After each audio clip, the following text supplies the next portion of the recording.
Welcome back. امریکہ اور ایران کے درمیان جنگ بندی کے نتیجے میں لڑائی ختم ہو چکی ہے۔ رائٹرز نے ٹرمپ انتظامیہ کے حوالے سے بتایا، وار پاورز ایکٹ کے حوالے سے 28 فروری کو شروع ہونے والی لڑائی 60 روزہ ڈیڈ لائن سے پہلے ختم ہو چکی ہے۔ جنگ بندی کے بعد سے امریکی اور ایرانی مسلح افواج کے درمیان کسی قسم کی لڑائی نہیں ہوئی۔ وار پاور سے متعلق کانگریس کی مقررہ ڈیڈ لائن آج ختم ہو رہی ہے۔ امریکی میڈیا کے مطابق صدر ٹرمپ کے پاس آج تک کا وقت ہے کہ وہ ایران سے جنگ ختم کریں یا پھر اسے جاری رکھنے کے لیے کانگریس سے رجوع کریں اور اس جنگ کی وجوہات پیش کریں۔ امریکی صدر ٹرمپ نے پھر کہا ہے، ہم ایران میں جنگ جیت چکے ہیں لیکن اس جنگ کو مزید بڑے مارجن سے جیتنا چاہتے ہیں۔ امریکی نشریاتی ادارے نیوز میکس کو انٹرویو میں صدر ٹرمپ نے دعویٰ کیا کہ ایران کی بحریہ اور فضائیہ تباہ ہو چکی ہے، ایران کی قیادت کو بھی ختم کر دیا گیا ہے۔ صدر ٹرمپ کا کہنا تھا، ہم نے سب کچھ تباہ کر دیا ہے، اگر ہم بھی ابھی نکل جائیں اور اگر وہ کر پائے تو بھی انہیں تعمیر نو میں 20 سال لگیں گے، مگر یہ کافی نہیں، ہم اس بات کی ضمانت چاہیے کہ ایران کبھی بھی جوہری ہتھیار حاصل نہیں کرے گا۔ ایران اور امریکہ کے درمیان پاکستان باقاعدہ ثالث کا کردار ادا کر رہا ہے۔ اس معاملے میں بہت سے ممالک مدد کے لیے تیار ہیں، لیکن مذاکرات میں پاکستان ہی باضابطہ ثالث ہے۔ ایرانی وزارت خارجہ کے ترجمان اسماعیل بقائی کا کہنا ہے، امریکہ کے ساتھ مذاکرات میں فوری نتائج کی توقع نہیں رکھنی چاہیے، ایسا کرنا حقیقت پسندی نہیں، کسی کو مخالفین کے بیانات اور ٹویٹس پر یک طرفہ اعتبار نہیں کرنا چاہیے۔ بہت سے معاملات میں یہ چیزیں لوگوں کو گمراہ کرنے کے لیے شائع کی جاتی ہیں۔ اگر مذاکرات کا فیصلہ ہوتا ہے تو اس بارے میں باضابطہ طور پر مطلع کریں گے۔ روس اور چین کے ساتھ سفارتی تعاون سے سلامتی کونسل میں خطے کے بعض ممالک کی شرپسندانہ کارروائیوں پر قابو پانے میں کامیاب رہے۔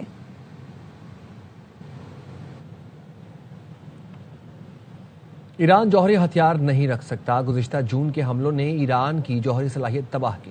امریکی صدر ٹرمپ کہتے ہیں، ہم نے ایران کے 90% میزائل فیکٹریاں بھی تباہ کر دیں۔ ایران بہت بری حالت میں ہے اور ان کے لیڈرز کو ختم کر دیا ہے۔ ایران پر پابندیاں کامیاب ہیں اور وہ اپنا تیل نہیں بیچ سکتا۔ ایران معاہدہ کرنے کے لیے بے چین ہے۔ میں اور چند دوسرے لوگ ایران کے ساتھ مذاکرات کی تفصیلات جانتے ہیں۔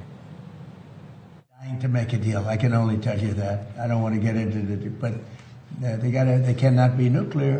Economy is crashing. The blockade is incredible. The power of the blockade is incredible. They're not getting any money from oil. And hopefully it can be worked out very soon. Their Navy's gone. Their Air Force is gone. Every ounce of any form of equipment practically is gone. You know, their drone factories are about 82% down. And their missile factories are almost 90% down. امریکی وزیر دفاع پیٹ ہیگسیت نے کانگریس میں ایران جنگ کا بھرپور دفاع کیا۔ کیلیفورنیا سے ڈیموکریٹ رکن جان گرامانڈی نے ایران جنگ کو دلدل اور ہر سطح پر سیاسی و معاشی تباہی قرار دیا۔ یہ سن کر ہیگسیت غصے میں آ گئے، کہا آپ اسے دلدل کہتے ہیں، دشمنوں کو پروپیگنڈے کا موقع دے رہے ہیں، اس بیان پر آپ کو شرم آنی چاہیے۔ ہیگسیت نے ڈیموکریٹس کو لاپرواہ، عیب جو اور شکست خوردہ قرار دیا، کہا ایک طرف کہتے ہو فوجیوں کی حمایت کرتے ہیں، پھر کہہ رہے ہو 2 ماہ کا مشن ایک دلدل ہے، تم یہاں کس کو خوش کر رہے ہو؟ ایران جنگ کوئی دلدل نہیں۔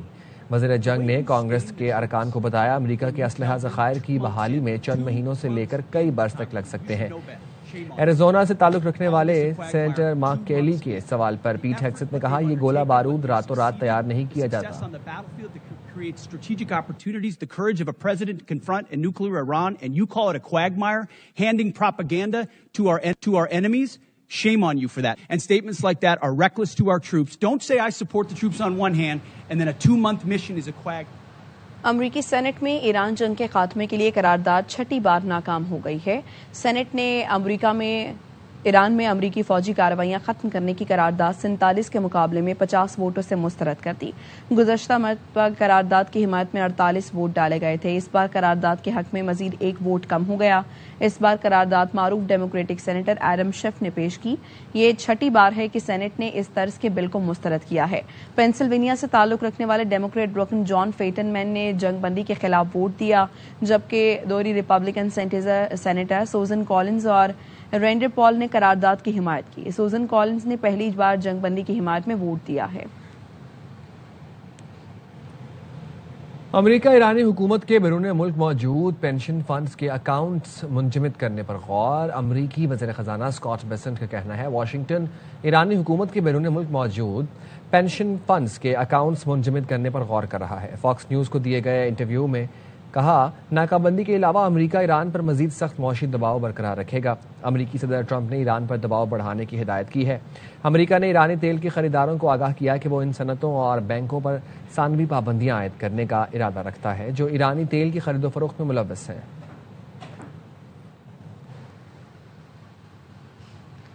آبنۂ ہرمز کی بندش عالمی معیشت کا گلا گھونٹ رہی ہے۔ اقوام متحدہ کے سیکرٹری جنرل انطونیو گوتریس کا کہنا ہے اگر پابندیاں فوراً ختم کر دی جائیں تو بھی سپلائی چینز کی بحالی میں کئی ماہ لگیں گے، جس کے نتیجے میں معاشی پیداوار میں کمی اور قیمتوں میں اضافہ ہوگا۔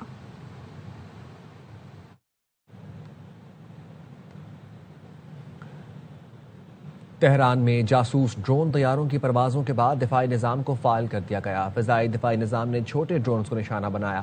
ایرانی خبر رساں ایجنسی تسنیم کے مطابق ایران کے فضائی دفاعی نظام نے دارالحکومت تہران کے بعض علاقوں میں چھوٹے اور جاسوس ڈرونز کو نشانہ بنایا ہے۔ تہران میں سنی جانے والی آوازیں دفاعی سرگرمیوں اور جاسوس ڈرونز کو نشانہ بنانے کی کارروائیوں سے متعلق ہیں۔ دارالحکومت تہران کے مغربی، مرکزی اور جنوب مشرقی حصوں میں اب بھی فضائی دفاعی نظام کی آوازیں سنی جا رہی ہیں۔